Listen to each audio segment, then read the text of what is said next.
Yes, we're back with another rider, another episode. Today we have Ian and his lovely wife, Megan. Okay, and it's not the Megan, the Megan.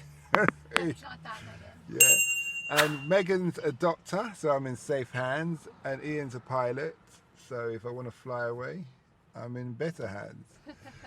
So nice to have you here today. Well, thank you. So, what do you think of London? Is it your first time here? Yeah, it's our second time. I came 20 years ago, and I came in 2019, so it's been about 4 years. You were speaking about your experience with the bicycles. yeah, it's definitely different because we don't have a lot of bike laws or bike lanes in the U.S. So Or in Texas. it's especially in Texas. So we last night rented a couple bikes and drove from the city back to our hotel, which was like an hour away. It was very fun, adventurous, but a little intimidating. It actually would have not been an hour away if we hadn't gotten lost. But we made it work. What was it? Was Santander Lime Bike? It was the Lime bike. Okay, so they've got that bit that you can put your phone on the front for satellite navigation. Yeah. Oh, I still got lost. We did that, but I still got lost. Well, there were some roads closed and the gates were closed, so you couldn't go that way. Oh yes, they're having the marathon, organising for the marathon. Right, yeah. Okay. So we had to make a couple detours, but we figured it out. What I'm interested in, Ian, on your part, is you're a pilot. How long did it take you to be a pilot, and what's it like sitting up there flying? And I assume you're a pilot for commercial airways, not for the Cali cartel. That's correct. Well, it started in 2014, and it took me longer than the average person to get all their certifications. It took me 4 years to go from 0 hours to an actual pilot for hire. I did it debt-free by working at my high school job and taking semesters off, building funds, going back and hammering at it without putting myself under the ground. And then I instructed for 1.5 years. I taught Chinese kids how to fly airplanes. We had a Chinese contract where they would send their students over, and we would train them up and send them back. And then now I'm over at American Eagle. That's strange. Why would Chinese got over 1 billion people? Surely they can find pilots. Well, if you think about it, Europe and the Eastern countries are not built for aviation, especially general aviation. Why? And our training programs are a lot better than over in China or over here, and more affordable. So it's cheaper and better training to get them sent over to the States in order to learn aviation. You said something earlier about they're not built for aviation. In what sense? You can drive every 5 miles in America, and especially in Texas, and run into an airport. Oh, is it? Yeah, there's a lot more tiny Everything's airports. a lot more spread out. Yeah, we're Here, everything's closer together. everything here is closer together. Aviation wasn't really discovered. Like the cities were already built. Yeah, there's a lot of things built here. It was a lot. It was already developed, but with America, we were able to have the space in order to accommodate aviation. You had the blank canvas. Right. That's correct. Yeah, I'm with you. So this journey of when you was going back to when you were in school and you were studying the aviation, was there any point where you thought this isn't for me? And how did you manage that? I almost got killed a couple times. By the students. Some of them were students, some of them were my fault, and you definitely think maybe this is not for me. But anytime that happened, I took a week or so off. Every time I would miss it and come back to it. It's just definitely one of those things where the profession has an inherent risk, and you just have to either say I'm going to put it on the shelf and give up, or I'm going to try it again. What was the closest experience that you had to not coming home, or it was a major mistake? One of the Chinese students almost killed me. We were practicing a certain kind of stall, which is whenever the plane is basically loses lift over the wings and you fall out of the sky. It's something we practice every single time, and if you do it uncoordinated, which means if you don't have the rudder in the correct position while you're stalling, you become what's called a spin, and you're basically spiraling towards the ground. Like in the war films when you go. Exactly. So my student put me in one of those, and in aviation they only give you one lesson on how to get out of them. You always taught on the ground and give lessons like that, but you only practice getting out of it one time as a flight instructor. I hadn't done it for months, and my student put me in one of those, and I was about 4,000 feet up in the air. I was in the spin for about 7-8 seconds, and I recovered at 500 feet and up in the sky. And when you went home, you just hugged Megan.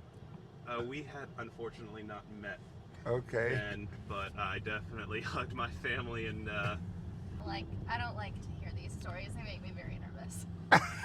He's not a teacher anymore.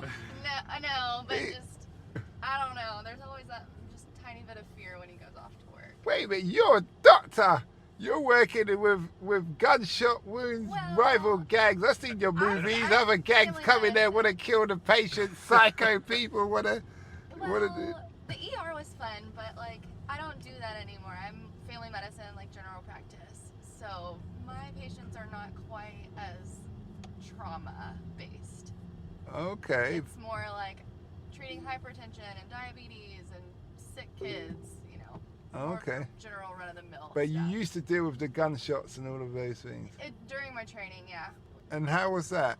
It was a lot of fun, but you have to have the mindset like you're going in it to help people, and it can be very scary. But as a resident, we have our attendings watching out for us, and they always know what they're doing. So while we're learning, we have a backup plan.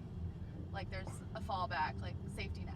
Whereas when you're not in residency anymore, it's if something goes wrong, it's on you, and it's our fault, and that's the scariest part. Oh, so you can claim that I'm a student. That kind of get out clause. Yeah. And there's like, I don't know. Where in Ian's case, he's the instructor. Well, now if something goes wrong, it's my fault. Like I'm not a student anymore, and that's the scariest part. Okay. So, was there a time for you as well where you just thought maybe this isn't for me? There was, but it was like when I was pre-med. It wasn't really when I was in medical school or in my residency. It was more when I was trying to get into medical school. Oh. That was for me probably not But- the hardest part, but that was when I really had to sit down and think, is this what I want to do? So is there like it was a pushback of rejection which made you feel a bit. Right. Like Okay. I didn't get into med school my first round, and I applied again the next year and I got in, but it's very stressful. Okay, I hear you. So Ian, what was the outcome with the Chinese student? Did you send him home, pack him back to China? Once I gave him a few very choice words that I'm not going to repeat on the podcast, I flew with him the very next morning.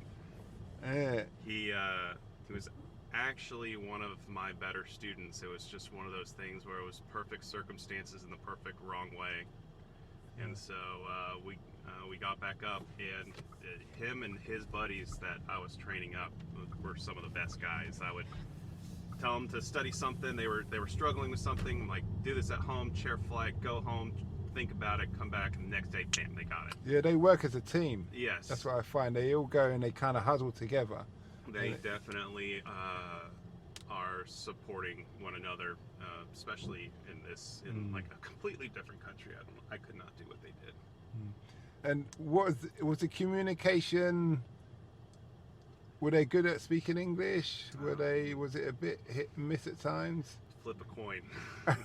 It's one of those Yeah, situations. sometimes you get a batch of students that were just grade A and you can have full-on conversation, and then there was other ones that maybe needed to do another English course or 3.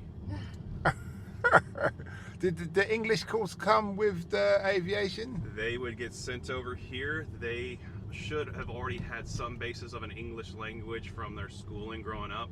Then they come over here and they actually do our ESL course over in Texas, and that would only take a month or two, and then they would get sent to the pilots. I'll tell you what though, that would have been a great opportunity for you to start learning Chinese. They would get punished for using Chinese or Mandarin. You can only use it in certain places, like back at their apartments or in a certain room in the school, because whenever you're learning aviation, doesn't matter where you're from, you have to be able to read, speak, and write the English language. That's like the same. So we wanted them to consistently practice their English. That's the same with the shipping laws.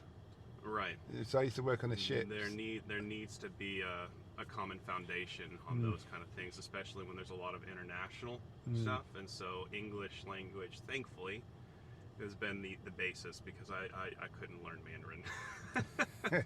You'll be surprised you get paid enough, you suddenly start to say, okay. That's true. Okay, but it's hongy.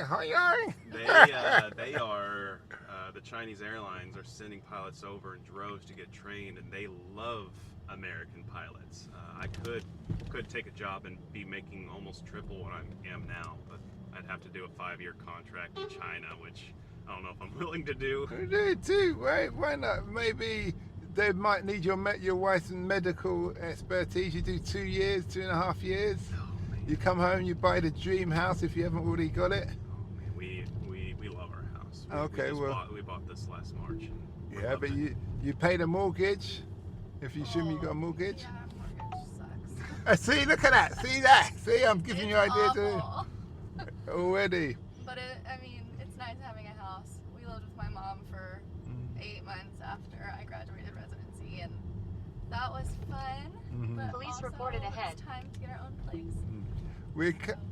It's been a good interview. We're coming to the end of our journey. A question for you each.